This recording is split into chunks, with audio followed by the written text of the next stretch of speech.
Hello दोस्तों, आज हम पढ़ेंगे अधूरी शादी का भाग नंबर 34। मीरा अपने कमरे में पीहू को अपने सीने से चिपकाए बैठी थी। माँ, क्यों नहीं समझती हैं हमारी बात? हम आपके बिना नहीं रह सकते बच्चा।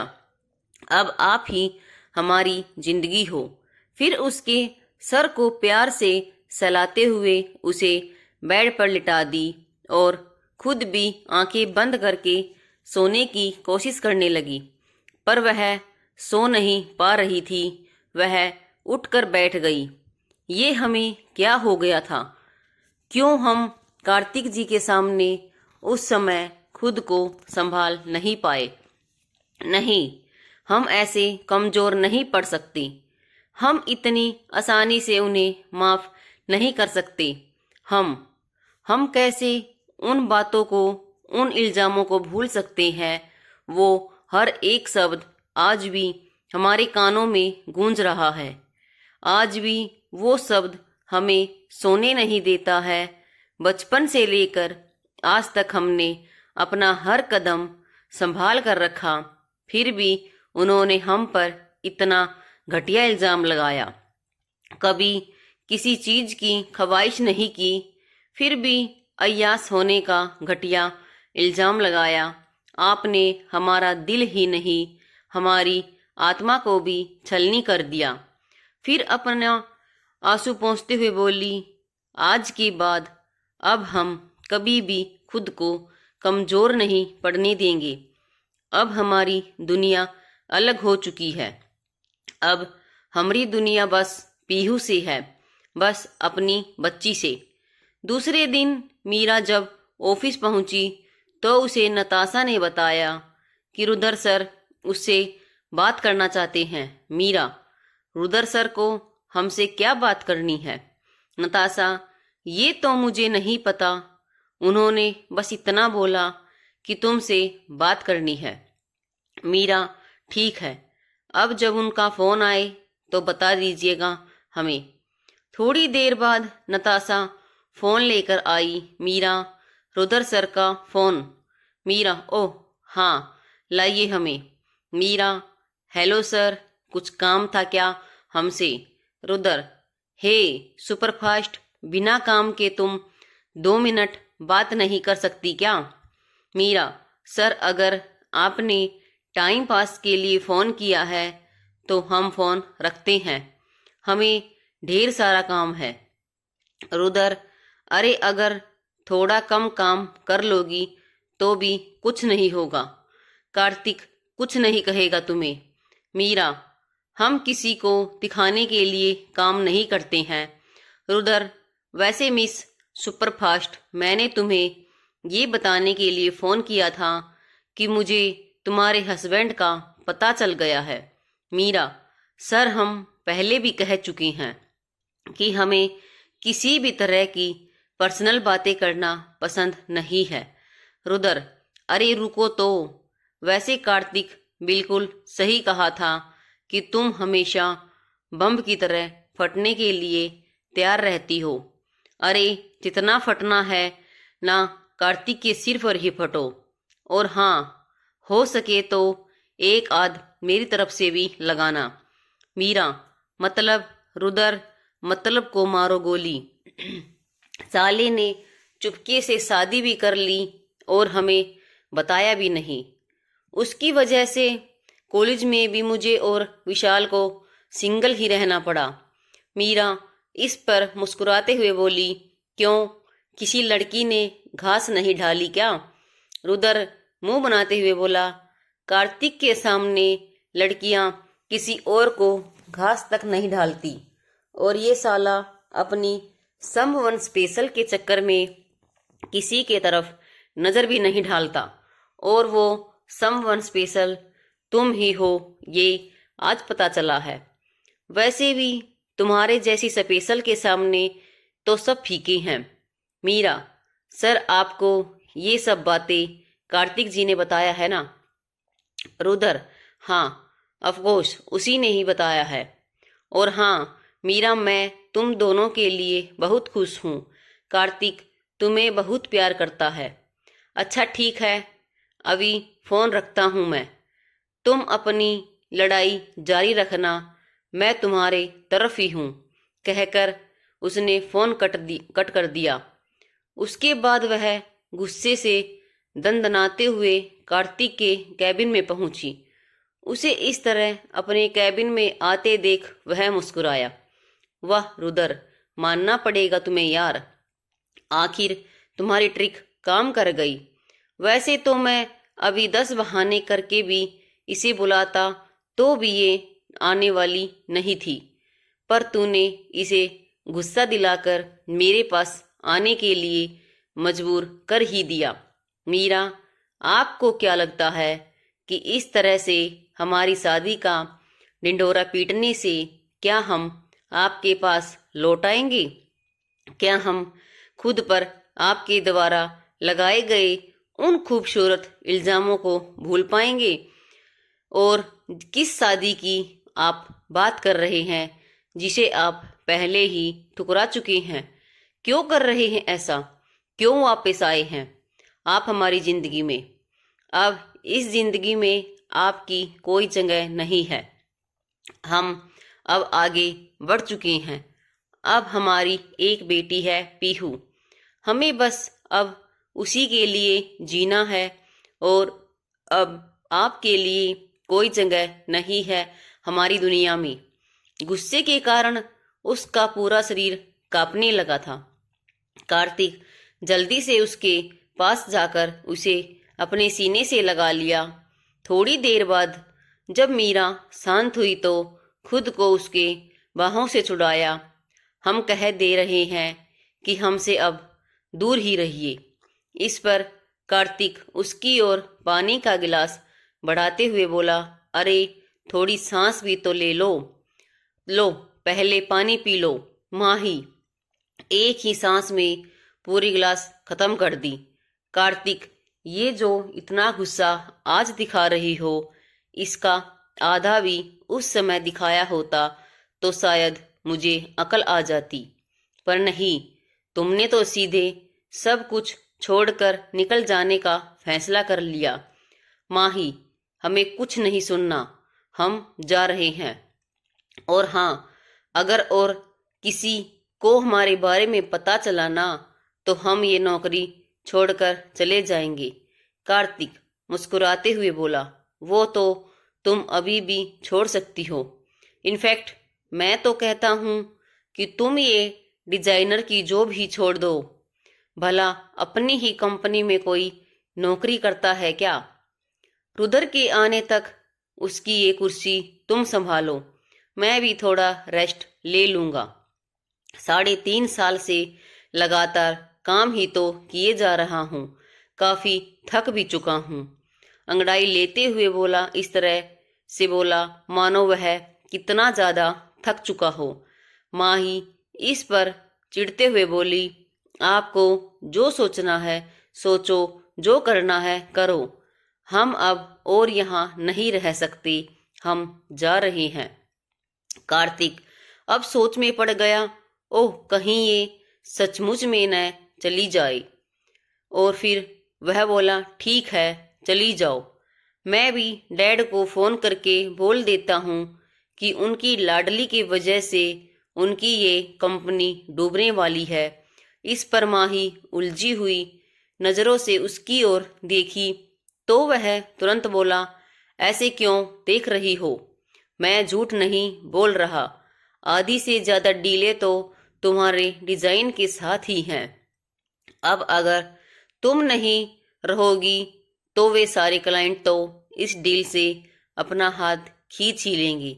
फिर मार्केट में खबर फैलते ही बाकी के क्लाइंट भी धीरे धीरे अपना हाथ खींचना शुरू कर देंगे।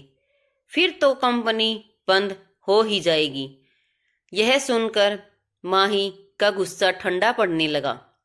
नहीं नहीं, हम बाबा का कोई नुकसान नहीं होने दे सकते, हम कहीं नहीं जाएंगे। पर आप भी अब से हमारे करीब आने की बिल्कुल कोशिश मत कीजिएगा। अब हमारी दुनिया बस पीहू है। कार्तिक मुस्कुराते हुए बोला, अगर पीहू हमारी बेटी है तो मैं भी उस दुनिया का हिस्सा हूं ना। माही, नहीं, आप पीहू के डैड नहीं हैं। पीहू बस हमारी बेटी है। कार्तिक, मैं भी तो वही कह रहा हूँ, पीहू हमारी बेटी है। इस पर माही झुंझलाते हुए बोली, लगता है कल आपने ठीक से सुना नहीं। कल पीहू के डैड आए थे, जिनके साथ हम बाहर गए थे। माही सोच रही थी कि अब इसके बाद ये पक्का भड़केंगे, पर कार्तिक बिल्कुल शांत भाव से मुस्कुराते हुए बोला, माही, एक बार गलती कर चुका हूँ, दोबारा वह गलती अब नहीं दोहराऊंगा। मुझे अच्छे से पता है कि वो पीहू के अंकल थे, और पीहू रियल में कौन है वो भी मैं जानता हूँ। माही अविश्वास भरी नजरों से उसे देखते हुए बोली, आपको सब पता है? कार्तिक, मैंने पता लगा लिया है, क्योंकि पिछली गलती वापस नहीं दोहराना चाहता था। इसलिए कल तुम्हारे जाने के बाद मैंने सारी बातें पता कर ली। माही हैरत से उसकी ओर देखे जा रही थी। क्या ये वही कार्तिक है जिसने उस रात एक बार भी उसकी बात सुनने को तैयार नहीं हुआ, बस उन फोटोज को ही सच मान लिया? कार्तिक उसका गुस्सा कम होता देख उसे बड़े प्यार से ही कुर्सी पर बैठाया। मैं जानता हूँ माही कि मैंने तुम्हारा दिल बहुत दुखाया, पर यकीन मानो उस दिन के बाद से मैं भी आज तक चैन से नहीं सो पाया हूँ। हर पल तुम्हारी याद में तड़पता हूँ। एक पल भी ऐसा नहीं गया जिसमें मैंने तुम्हें याद न किया हो। अपनी उस गलती की सजा आज तक भोग रहा हूँ, और तुम जब तक चाहोगी मैं उस गलती की सजा पाने के लिए तैयार हूँ। बस अब छोड़कर जाने की बात मत करना, वरना अब शायद मैं जी भी नहीं पाऊंगा तुम्हारे बिना। और हाँ, जिस विश्वास से तुमने पीहू को अपनाया है, न पूरी उम्र उस विश्वास को टूटने नहीं दूंगा। पीहू हमेशा हमारी एंजल बनकर हमारे साथ रहेगी। माही बिना कुछ कहे धीरे से अपना हाथ छुड़ाकर वहां से निकल गई। उसके यूं चले जाने पर कार्तिक बोला, भले ही तुम मुझसे नाराज हो, पर प्यार अभी भी कुछ कम नहीं है मेरे लिए तुम्हारे दिल में। तुम्हें आज भी मेरी उतनी ही फिक्र है जितनी पहले हुआ करती थी। बस अपने गुस्से की आड़ में उसे छुपाए बैठी हो, और तुम्हारे उस गुस्से को एक न एक दिन मैं मिटा कर ही रहूंगा। माही गुस्से में अपने टेबल पर बैठी बड़बड़ाए जा रही थी। पता नहीं खुद को क्या समझते हैं। उनकी इन मीठी मीठी बातों से हम वो कड़वी यादों को भूल जाएंगे। कभी नहीं, हम बस बाबा की वजह से रुक गए, वरना अभी के अभी यह नौकरी छोड़कर चले जाते हैं, फिर ढूंढते रह जाते हमें। इन्हीं के कारण तो हम अपने भाई से भी इतने दिनों तक दूर रहे हैं। पता नहीं युग कैसे होंगे। और बाबा भी ना भेजना था तो जो युग को भेज देते, यहाँ इन्हें क्यों भेज दिया है? पक्का इन्हें कहीं से पता लग गया होगा हमारे बारे में, इसलिए ये यहाँ आए हैं। हम सब समझते हैं आज तक इन्होंने खुद के आगे किसी को कुछ नहीं समझा है, पर हम भी इतनी आसानी से हार नहीं मानने वाले हैं। इस बार इनकी बातों में हम नहीं आएंगे, बिल्कुल भी नहीं। बनाते रहे जितना मनाना है, हम तो इन्हें नहीं मानने वाले हैं, और पीहू के लिए हम अकेले ही काफ़ी हैं। हम ही उनकी मम्मा और पापा दोनों हैं। हमें किसी की कोई ज़रूरत नहीं। शाम में कार्तिक पीहू से मिलने पार्क में आ गया। पीहू वहाँ खेल रही थी, वो भी वहीं आके उसके साथ खेलने लगा। पीहू जब उसे अपने साथ खेलते देखी तो बोली, अरे आप तो वही चोल अंकल हो ना जिसने हमारी मम्मा का फोटो चुराया था। इस पर कार्तिक हंसते हुए बोला, हाँ लिटिल एंजल, हम वही हैं, पर हम चोर अंकल नहीं बल्कि आपके डैडा हैं। पीहू, पल हम कैसे मान लें? वैसे हमारी मम्मा ने कहा है कि अनजान लोगों से बात नहीं करना। कार्तिक पीहू को अपनी गोद में उठाते हुए बोला, हम अनजान कहाँ हैं, हम तो 2 बार मिल भी चुके हैं, और फिर आपके मम्मा की फोटो भी है हमारे पास, फिर हम अनजान कैसे हुए? अच्छा ठीक है, यह बताइए कि आज आप किसके साथ आए हैं, नानी माँ या मम्मा के साथ? पीहू, हम यहाँ रोज अपनी नानी माँ के साथ आते हैं। मम्मा तो अभी ऑफिस से आकर थक कर आराम कर रही होगी। कहकर वह अपने नानी माँ की तरफ दौड़ गई। कार्तिक भी उसके पीछे पीछे वसुधा जी के पास आ गया और उनका पैर छूते हुए बोला, आंटी कैसे हैं आप? वसुधा जी, हम ठीक हैं, पर आप यहाँ? कार्तिक, वह हम पीहू से मिलने आए थे। तभी पीहू बोल उठी, नानी माँ, यह अंकल बोल रहे हैं कि यह हमारे डैडा हैं। वसुधा जी यह सुनकर कार्तिक की ओर देखी तो कार्तिक ने हाँ में सिर हिलाया। तो वह पीहू को बोली, हाँ बेटा, यह आपके डैडा ही हैं, पर अभी आप अपनी मम्मी को यह बात मत बताइएगा, वरना वह आपको डांटेगी। पीहू, पर क्यों नानी माँ, हम मम्मा को क्यों नहीं बताएंगे कि हमारे डैडा आ गए हैं? इस पर कार्तिक बोला, कोई बात नहीं एंजल, आप मम्मा के सामने भी हमें डैडा बोल सकती हैं। देखते हैं कौन हमारी एंजल को डांटता है। सच डैडा, और खुश होते हुए पीहू उसके गले लग गई। फिर बोली, डैडा आपके पास तो हमारी मम्मा के और भी फोटो होंगे, दिखाइए ना। कार्तिक ने उसे अपने फोन में माही के फोटो निकालकर दे देता है। पीहू बड़े गौर से माही की फोटो देख रही थी। तभी उसे युग की फोटो नजर आई तो वह चिल्ला उठी, अले ये तो युग मामू हैं, इनकी भी फोटो आपके पास है? इस पर कार्तिक चौंक गया। क्या आप इनको जानते हैं? पीहू, हाँ, मम्मा ने इनका फोटो हमें दिखाया था और इनके बारे में हमें बताया था कि यह बचपन में बिल्कुल मेले ही जैसे थे। कार्तिक, मम्मा ने और किस के बारे में बताया है आपको?